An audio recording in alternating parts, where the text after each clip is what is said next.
Have you ever gazed up at the night sky and pondered the mysteries of those twinkling points of light? Each one of those points is a star, a colossal sphere of plasma held together by gravity, emitting light and heat through nuclear fusion.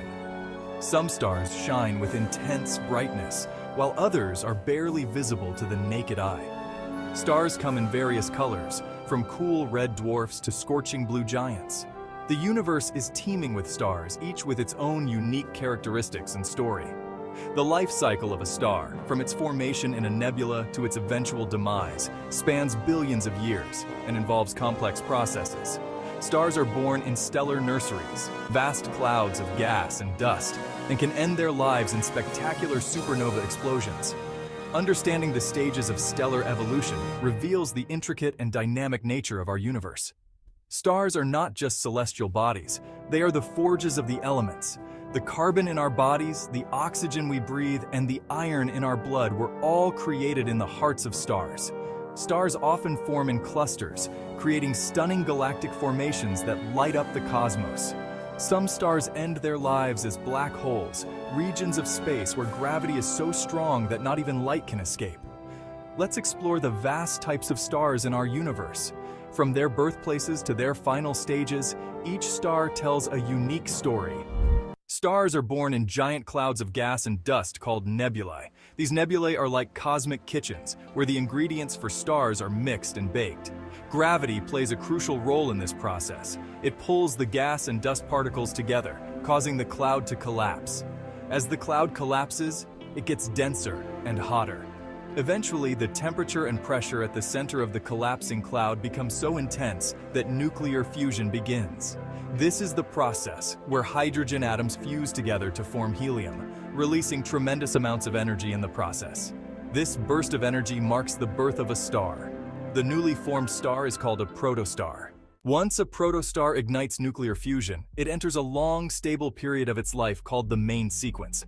Our Sun is a main sequence star, and it has been shining for about 4.5 billion years. Main sequence stars come in different sizes, temperatures, and colors. Astronomers classify them using a system called spectral classification. The hottest and most massive stars are classified as O-type stars, while the coolest and least massive are M-type stars. Our Sun is a G-type star, somewhere in the middle. The color of a star is also related to its temperature. Hotter stars appear blue or white, while cooler stars appear red. Red giants, stars in their golden years. A star's time on the main sequence is not infinite. Eventually, it will run out of hydrogen fuel in its core. When this happens, the core starts to contract, and the outer layers of the star expand outward. The star becomes much larger and cooler, and its color shifts towards red.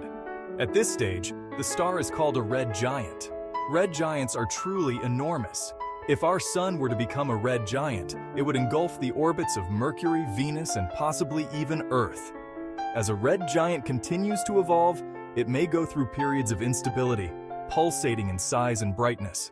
Stellar remnants, white dwarfs, neutron stars, and black holes. The fate of a star after its red giant phase depends on its mass. Stars like our Sun will eventually shed their outer layers, leaving behind a hot, dense core called a white dwarf. White dwarfs are incredibly dense. A teaspoonful of white dwarf material would weigh several tons on Earth. More massive stars, however, face a more dramatic end. When they run out of fuel, they collapse so violently that they trigger a supernova explosion. These explosions are among the most energetic events in the universe, outshining entire galaxies for a short period. The core of the star can survive the supernova and form an even denser object, either a neutron star or a black hole. Neutron stars are so dense that their protons and electrons are crushed together to form neutrons. They are incredibly small, with a radius of only a few miles, but they pack the mass of several suns into that tiny space. Black holes are even stranger. They are regions of space-time, where gravity is so strong that nothing, not even light, can escape.